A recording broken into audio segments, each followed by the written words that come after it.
स्वागत है आपका सिविल अड्डा यूट्यूब चैनल पर। और सिविल अड्डा पर आपका स्वागत है। सिविल अड्डा पर हम कवर कर रहे हैं एमपीपीएससी मेंस। एमपीपीएससी मेंस में हम पेपर 2 को लेकर चल रहे हैं। पेपर 2 को पूरा कवर करने का प्लान है। बहुत जल्द हम इस मुहिम को कंप्लीट करेंगे और एमपीपीएससी मेंस का पेपर 2 समाप्त करेंगे। तो एमपीपीएससी मेंस का पेपर 2 में जो पहला सेक्शन है वो है पॉलिटी वाला। और उनमें से हमें संविधान का निर्माण, संविधान की विशेषताएं और संविधान का आधारभूत ढांचा भी डिस्कस कर लिया है। इस जो ये क्लास है, इस क्लास का पहला पार्ट संविधान संशोधन किस प्रकार से होता है, क्यों आवश्यकता होती है, क्या क्या कितने प्रकार होते हैं, तो ये सारी चीज़ें का डिस्कशन हमें पिछली वाली क्लास में कर लिया है। अगर आपने वो क्लास नहीं देखी है तो वो क्लास देखने के बाद ये क्लास करिए, उसके बाद आपका संविधान संशोधन वाला पोर्शन कंप्लीट हो जाएगा। मैं ये मानता हूँ कि 10 या 15 मिनट के जो हर टॉपिक पे जो वीडियो बन रहे हैं, जो क्लासें बन रही हैं, उनमें से आप लोगों को फ़ायदा ये होगा कि आपको हर टॉपिक पे कम से कम 3 या 5 फैक्ट आपको तैयार हो जाएंगे जो मेंस में लिखने के लिए आपके काम आएंगे। तो हम इसी मुहिम को लेकर चल रहे हैं और हमें एमपीपीएससी मेंस में अभी तक 6 क्लासें कर चुके हैं। ये 7वीं क्लास है या 6ठी क्लास है जो आपको बहुत अच्छी तरीके से एमपीपीएससी में संशोधन जो प्रीलिम्स में पूछे जाते हैं, मेंस में भी पूछे जाते हैं। संशोधन में तो डायरेक्टली पूछे जाते हैं कि किस प्रकार से कौन सा संशोधन में कौन सा अमेंडमेंट हुआ था, वो वाला सेक्शन। और मेंस में इन प्रकार के संशोधनों का हम विवरण कर सकते हैं अपनी आंसर राइटिंग के दौरान। तो हम शुरुआत करते हैं संविधान संशोधन। कौन कौन से संविधान संशोधन होते हैं, तो हम यूँ तो 104 संविधान संशोधन हुए अभी तक वर्तमान में, लेकिन जो हमें मेन पढ़ना है और एग्ज़ाम की दृष्टि से कौन कौन से इंपॉर्टेंट संविधान संशोधन है वो हमें पढ़ना है। ये सिर्फ एमपीपीएससी के लिए ही नहीं, ये जो क्लास है मैंने ऑफिशियली ये क्लास जो ये अदर एग्ज़ाम के लिए भी बहुत इंपॉर्टेंट है और वहाँ पर भी इस प्रकार के क्वेश्चन पूछे जाते हैं, हमेशा से पूछे जा रहे हैं।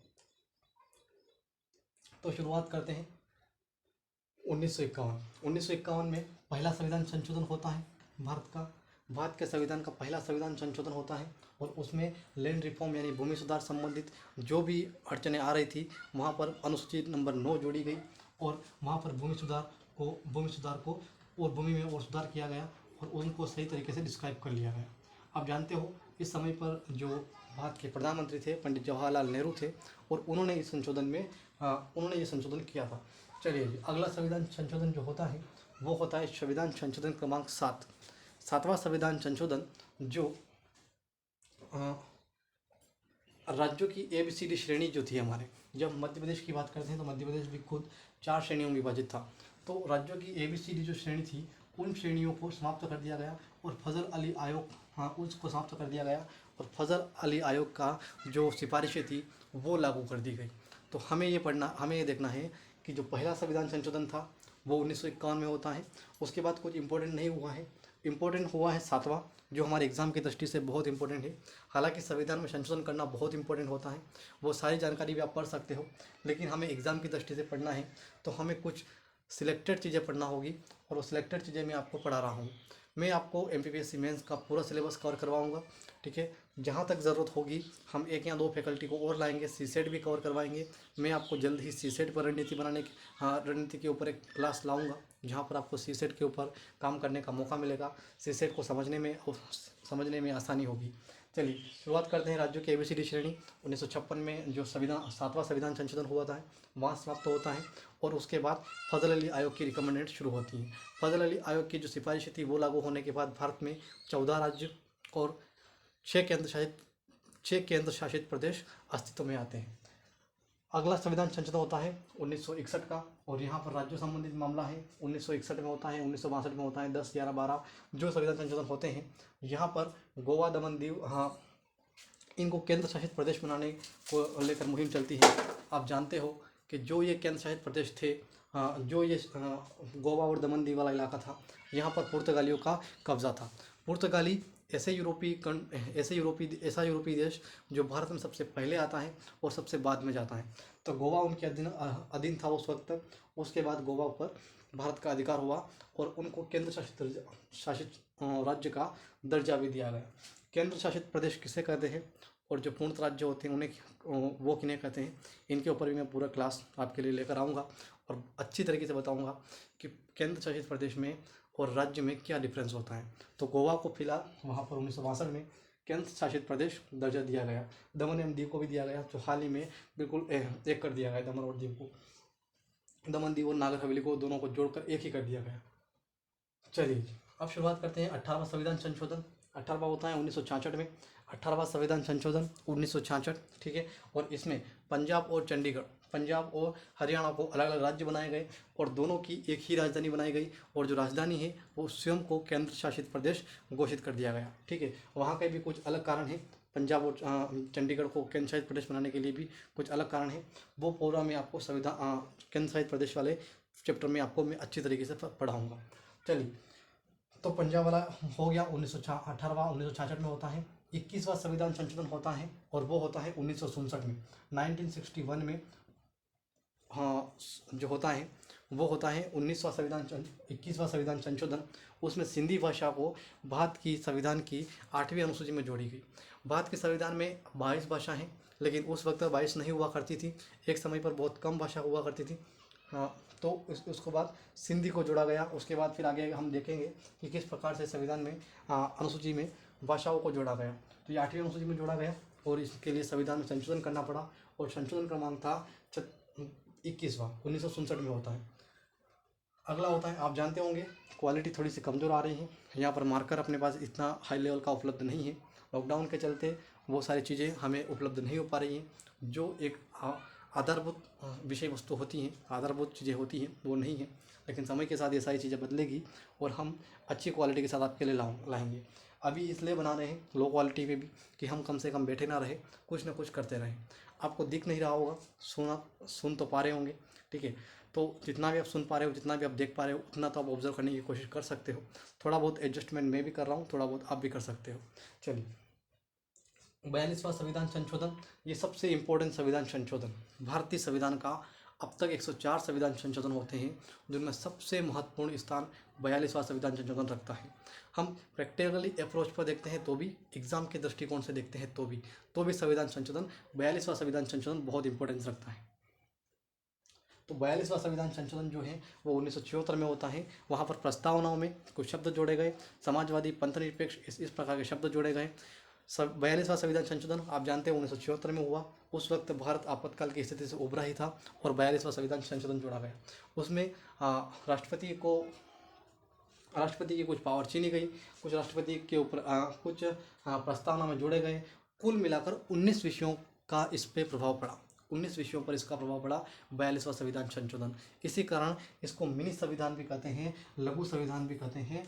तो मिनी संविधान, मिनी कॉन्स्टिट्यूशन किसको कहते हैं, यह फिल्म्स के लिए भी बहुत इंपॉर्टेंट है। तो ये है मिनी संविधान, 42वां संविधान संशोधन, जो 1976 में होता है। चलिए आगे बढ़ते हैं 44वां, और 44वां करते हैं मोरारजी देसाई। पहली बार गैर कांग्रेसी प्रधानमंत्री बनते हैं भारत में। और उन्होंने, एक बात और बता देता हूँ, जो 42वां संविधान संशोधन है भारत का, उसमें क्या होता है 42वां संविधान संशोधन में, कि पहले जो हमारा वर्तमान जो विधानसभा का कार्यकाल है और संसद का कार्यकाल है वो 5 साल का है, लेकिन उस वक्त पर उन्होंने 5 साल से बढ़ाकर 6 साल कर दिया था।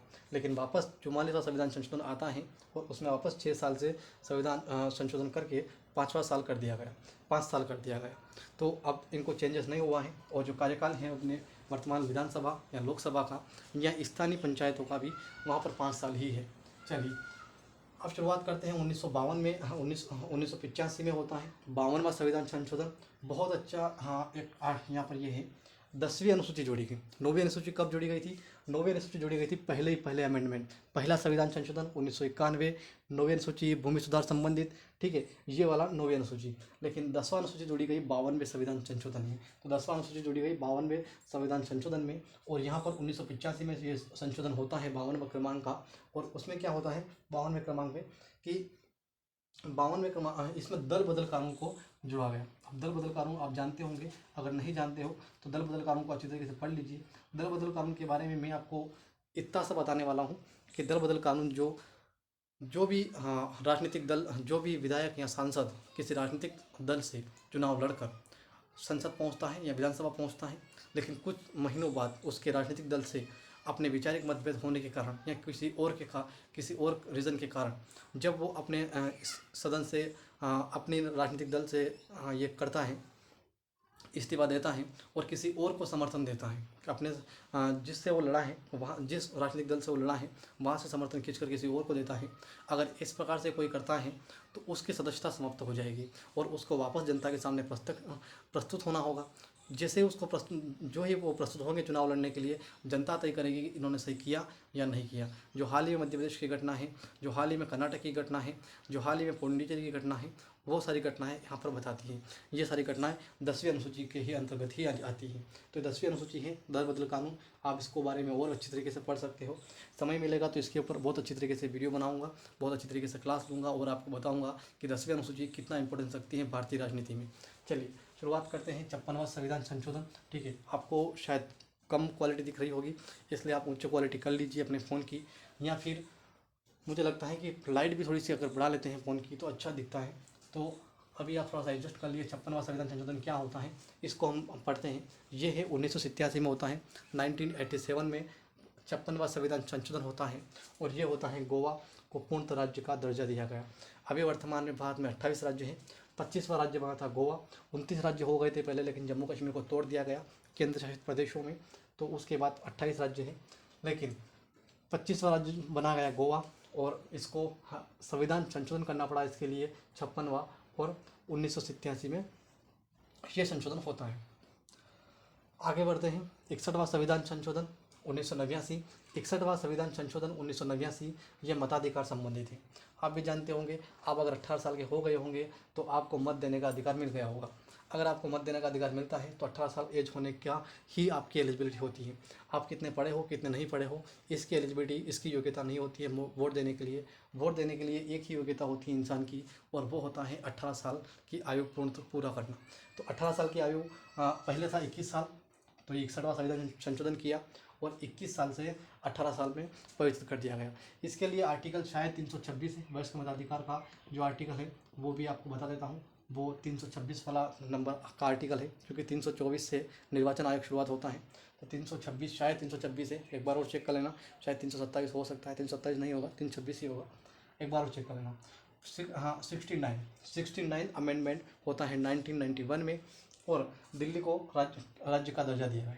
दिल्ली को राज्य का केंद्र शासित प्रदेश का दर्जा दिया गया। दिल्ली का जो इलाका, जो एनसीआर का जो इलाका है उसको, और उसके लिए नया संविधान में नया आर्टिकल जोड़ा गया। कौन सा? 1991 में होता है, 69 होता है, 69 क्रमांक का संविधान संशोधन, और नया अमेंडमेंट जोड़ा जाता है। और वो अमेंडमेंट वो जो नया आर्टिकल है वो है 338 ए नया आर्टिकल जोड़ दिया जाता है।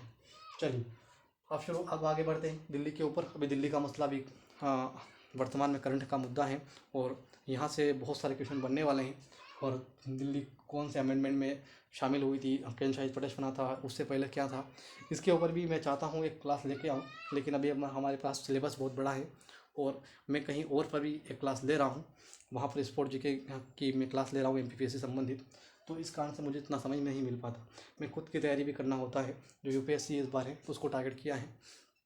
चलिए 71वां जो 71वां संविधान संशोधन होता है 1992, जो मैंने आपको 8वीं अनुसूची पिछली बार पढ़ाई थी पिछले अमेंडमेंट में, वो फिर यहाँ पर चर्चा में आती है 1992 में। और कोंकणी, मणिपुरी, नेपाली को 8वीं अनुसूची में जोड़ी गई। 8वीं अनुसूची में ये जोड़ी गई, और ये 1992 में होता है। 71वां संविधान संशोधन होता है। चलिए अब आते हैं 73, बहुत इंपॉर्टेंट, अपने सिलेबस का हिस्सा भी है। इसको हम विस्तृत से भी पढ़ेंगे आगे वाली क्लास में। आगे पूरा एक इन्हीं के ऊपर एक क्लास रहेगी, 73 के ऊपर, 74 के ऊपर। 73 जो है वो 1993 में होता है। स्थानीय शासन, पंचायत राज व्यवस्था, भाग 11 संविधान के भाग 9 में इसका वर्णन है, और 11वीं अनुसूची जोड़ी गई। ठीक है, 9वीं जोड़ी गई थी 1991 में, पहला संविधान संशोधन। दूसरी जोड़ी गई थी 1992 में, 1985 में 52वां संविधान संशोधन। 52वां संविधान संशोधन, 10वीं अनुसूची, दल बदल कानून। और 11वीं जोड़ी गई 1993 में 73वें संविधान संशोधन के तहत 29 विषय इसमें थे। 74वां संविधान संशोधन, जिसमें 12वीं अनुसूची जोड़ी गई। तो जो अपने मूल अनुसूचियाँ थी, जो मूल संविधान की अनुसूचियाँ थी, वो 8 अनुसूचियाँ थी, लेकिन बाद में 4 अनुसूचियाँ और जोड़ी गई। और कौन कौन से संविधान संशोधन है उसके लिए? संविधान संशोधन 1 1991 भूमि सुधार, 52 वाला 1985 में होता है। फिर 73 1993 में होता है। फिर 74 भी हाथों हाथ 1993 में होता है। और ये गांव के लिए पंचायती राज, ये शहरी शासन के लिए। आप जानते होंगे भारत में दो प्रकार के स्थानीय शासन है। एक शहरी शासन है भारत में, वो है स्थानीय शासन भारत में पहला, हाँ, जो है वो गांव स्तर का है, ग्राम पंचायत और तहसील स्तर पर और जिला स्तर पे, और यहाँ पर नगर निगम नगर पालिका है, और इस प्रकार से शहरी शासन। तो ये इन सारों में इन दोनों में अनुसूचियाँ में इस प्रकार के विषय का वर्णन किया गया है। अब आता है 86, बहुत इंपॉर्टेंट आर्टिकल 21 एक ए में जोड़ा गया है ये संविधान संशोधन, और ये 86वां संविधान संशोधन था, 2002 में होता है, और इसमें शिक्षा को मूल अधिकार शामिल किया गया, शिक्षा को मूल अधिकार में शामिल किया गया, और ये आर्टिकल 21 में जोड़ा गया। आर्टिकल 21 में जीवन जीने का अधिकार है। जीवन जीने का मतलब संविधान में गरिमापूर्ण जीवन जीने का अधिकार को लेकर होता है। तो ये यहाँ पर आर्टिकल 21 एक ए जोड़ा गया, और 2002 में संविधान संशोधन होता है। 86वां संविधान संशोधन यहाँ पर किया गया। अब आता है 92वां संविधान संशोधन। 92वां होता है 2003 में। बोडो, डोंगरी, संताली, मैथिली भाषा जोड़ी गई 8वीं अनुसूची में, तो ये भाषा संबंधित है 2003 में। ठीक है, तो यहाँ पर कुछ यहाँ से अगर 8वीं अनुसूची से कुछ क्वेश्चन पूछे जाएँ तो इस प्रकार से पूछे जाएंगे कितनी भाषाएं जो है संविधान में वर्णित है। ठीक है, एक तो ये पूछा जा सकता है। अगर और कुछ पूछना हो तो इनको जो इन भाषाओं को जो है कहाँ कहाँ पर ये वर्णन है इनका, ये कब कब जोड़ी गई इनको, और कौन सी अपनी राष्ट्रीय 8वीं अनुसूची में वर्णित है। ठीक है, तो इस प्रकार से क्वेश्चन, इसमें कौन सी नहीं है, बाकी 3 दी जाएगी और एक नहीं दी जाएगी। ठीक है, तो इस प्रकार से संविधान अपने क्वेश्चन यहाँ से बन सकते हैं। 97वां संविधान संशोधन, भाग 9 ख जोड़ा गया। ठीक है, भाग 9 ख जोड़ा गया। भाग 9 में क्या है, भाग 9 में पंचायती राज है। अपने संविधान का भाग 9 जो है उसमें पंचायती राज है, तो भाग 9 में पंचायती राज है, और सहकारी समितियाँ इसमें जोड़ी गई, सहकारी समितियाँ। तो 97वां अमेंडमेंट होता है, 2011 में होता है, और सहकारी समितियाँ जुड़ती हैं, कहाँ जुड़ती हैं, भाग 9 में, संविधान के भाग 9 ख में जोड़ते हैं। 100 संविधान विषय तक लग चुका है संविधान संशोधन का, अब तो ज़्यादा हो गए। 100वां संविधान संशोधन होता है 2015 में, और भारत और बांग्लादेश के बीच में कुछ भूमि का डिस्ट्रीब्यूट था, वहाँ पे समझौता होता है। ठीक है, और वो वाला समझौता होता है एक संविधान संशोधन के माध्यम से, जिसको संविधान संशोधन क्रमांक होता है 100वां संविधान संशोधन 2015 में होता है। ठीक है, 101वां संविधान संशोधन होता है भारत में, वो कहाँ होता है, 2017 में होता है। और जीएसटी बहुत बड़ा मुद्दा, बहुत बड़ा जीएसटी, तो जीएसटी परिषद, ये शायद आर्टिकल 266 या 267 वाला क्या में होगा, 266 या 267 में इस जीएसटी परिषद का वर्णन है। जीएसटी परिषद कैसी है, संवैधानिक निकाय है, इस प्रकार से क्वेश्चन प्रीलिम्स में बन सकते हैं। और 101वां संविधान संशोधन होता है इसके लिए, जीएसटी बनाने के लिए 2060 1 जुलाई को जीएसटी दिवस मनाते हैं, क्योंकि 1 जुलाई 2017 से जीएसटी लागू भी होती है। 102 आर्टिकल, 102वां संविधान संशोधन, 102वां संविधान संशोधन 2018 बनता है। और ओबीसी को, अदर बैकवर्ड क्लास जो होती हैं, वो ओबीसी को संविधान, ओबीसी जो एक आयोग बनाया गया, और ओबीसी आयोग 1978 में बना था, जिसको जो हमारे सिलेबस का हिस्सा भी है। इसको इसलिए अच्छी तरीके से पढ़ना ज़रूरी है, क्योंकि ये हमारे सिलेबस का हिस्सा है। आयोग में इस प्रकार के आयोग हमसे पूछे जाएंगे, तो 1978 में इसको बनते हैं। मंडल आयोग की सिफारिश पर इनको फिर स्थापना होती है, फिर वैधानिक आयोग का दर्जा दिया जाता है।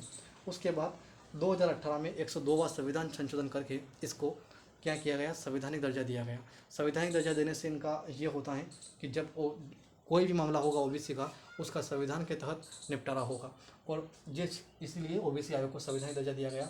और ये आर्टिकल 338 वाला इलाका, 338 बी वाला इलाके में इसको जोड़ दिया गया, 338 बी जोड़ा गया। ठीक है, 103वां संविधान संशोधन बिल्कुल करीब पहुँचे हैं, क्लास के समाप्त होने की कगार पे है।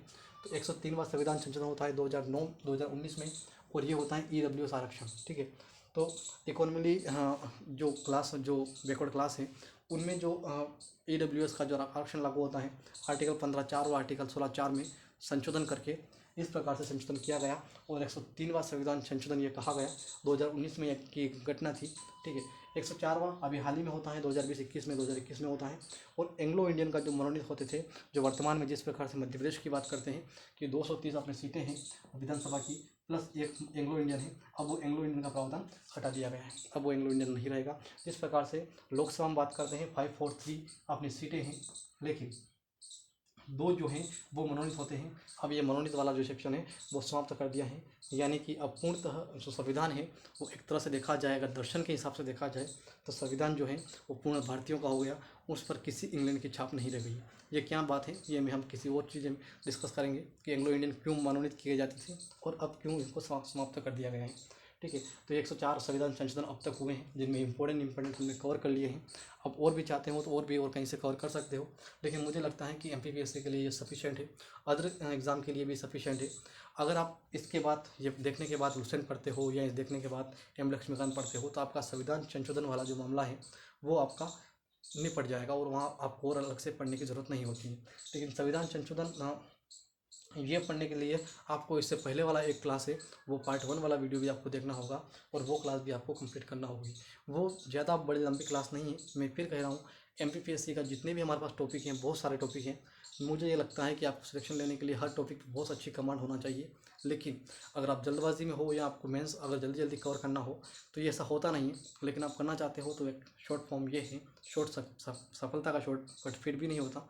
लेकिन अब अगर आप हर टॉपिक के ऊपर 3 या 5 की पॉइंट अगर बना लेते हो, हर टॉपिक के ऊपर संविधान में जितने टॉपिक अपने सिलेबस में जितने टॉपिक हैं उनके हर टॉपिक के ऊपर 3 या 5 पॉइंट अगर आप बना लेते हो तो आपका काम बन जाएगा और आप एमपीपीएससी को मेंस में इन की पॉइंट को जगह दे सकते हो और अपने आंसर लिख सकते हो। आज की थी यही क्लास। अब अगले क्लास में हम मिलेंगे संविधान की प्रस्तावनाओं को लेकर।